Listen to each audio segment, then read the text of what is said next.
গাছ থেকে কলা কাটার পর প্রতিটি গাছ ৩ থেকে ৫ ফুট করে খণ্ড করা হয়। পরে কলা গাছের দুই দিকের অংশ কেটে খোলস ছড়ানো হয়। খোলস ছাড়ানোর পর তা ধুয়ে শুকানো হয় রোদে। শুকানোর পর দেখতে অনেকটা সোনালী আঁশের মতোই হয়। পরে তা প্রতি কেজি ৭০ টাকা দরে বিক্রি হয়। এরপর তা চলে যায় কারখানায়। বৈশাখ হইতে আমরা এই তৈরি করলে লোকজন লইয়া আমরা এই কাজ আরম্ভ করছি। আমার মাধ্যমেই সবাই তৈরি করে। আমি এইগুলি ক্রয় করিয়া এরপর ট্রাকে রংপুরে পাঠিয়ে দিই। এ পর্যন্ত ৬ ট্রাক দেওয়া হয়েছে। প্রত্যেক ট্রাকে ২৫০০-২৬০০ কেজি দেওয়া হয়। একমাত্র ওয়ালটন এসি দিচ্ছে ১ বছরের রিপ্লেসমেন্ট গ্যারান্টি। কলা গাছের এই আঁশ বিক্রির পথ দেখিয়ে তাক লাগিয়ে দিয়েছেন পিরোজপুরের নেছারাবাদ উপজেলার জনার্দন দেবনাথ। গড়ে তুলেছেন কলা গাছের আঁশ সংগ্রহশালা। ওই আঁশ দিয়ে তৈরি হয় কার্পেট, পাপোশ ও চাদর সহ আরও অনেক কিছু। বিদেশে চাহিদা থাকায় এর উৎপাদন বাড়ছে দিন দিন, ফলে কাঁচামালের চাহিদাও বাড়ছে।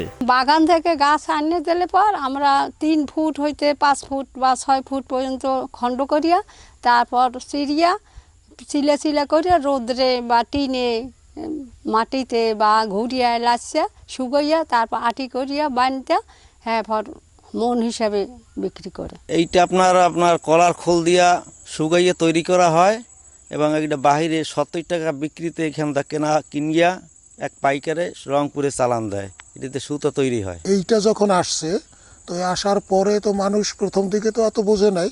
তারপর আস্তে আস্তে এই কাজটা শুরু হইলো। ওই কলা গাছের খোলা নিয়ে কাটিয়া শুকাইয়া যখন দেয় দিয়ে তখন এইখানে বসে এইখানে শুরু হওয়ার পরে এই আশেপাশের যত মহিলারা আছে, বিশেষ করে মহিলারা, পুরুষ অনেক মানুষ এই কাজে নিযুক্ত।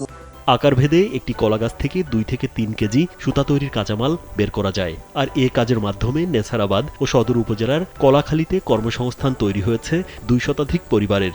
কলা গাছ আগে কলা হয়তো কলা পাকতো, পাকার পরে ওইটা তো কলা গাছটা ফালাইয়াই দেয়, কিন্তু ওই ফালানো জিনিসটা নিয়ে ওরা টুকরা কইরা সিস্টেম অনুসারে রোদ্রে শুকাইয়া ওনাদের কাছে বিক্রি করে ৭০ টাকা কেজি হিসাবে। তাই মোটামুটি এটা দিয়েছে বা মোটামুটি সাধারণ মানুষ মোটামুটি ভালো জীবনীকে নির্ভর করতেছে। আমাদের এই জায়গায় এজেন্ট আছে, ওনার কাছে সবাই ৭০ টাকা করে বিক্রি করে।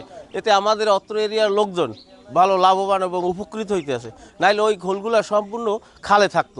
গাছ থেকে কলা সংগ্রহের পর তা ফেলে না দিয়ে বাড়তি আয়ের জন্য চাষিদের আঁশ তৈরির পরামর্শ দেন উপজেলা কৃষি কর্মকর্তা শিপন চন্দ্র ঘোষ। একটি গাছ থেকে ১.৫ থেকে ২ কেজি পরিমাণে তারা সুতা যে র মেটেরিয়ালস আছে সেটা সংগ্রহ করতে পারে।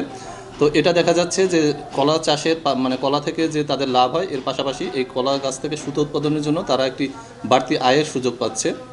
তো এটা আমাদের কিছু কৃষক ভাই অলরেডি দেশের বিভিন্ন প্রান্তে পাঠানো শুরু করছে এবং কৃষি বিভাগের পক্ষ থেকে আমরা আমাদের অন্যান্য যারা কৃষক ভাই আছে যারা বিশেষ করে কলা চাষের সাথে সম্পৃক্ত তাদেরকে এই বিষয়টা অবহিত করছি এবং যদি আমাদের পরবর্তীতে সুযোগ থাকে তাদেরকে প্রশিক্ষণের মাধ্যমে এটা আমরা তাদেরকে আরও ব্যাপক আকারে অবহিত করব। কলা গাছের আঁশ থেকে সুতা তৈরি হলে দেশের অর্থনীতিতে ভূমিকা রাখবে, এমনটাই প্রত্যাশা সবার। রাজীব বিশ্বাস, কালবেলা।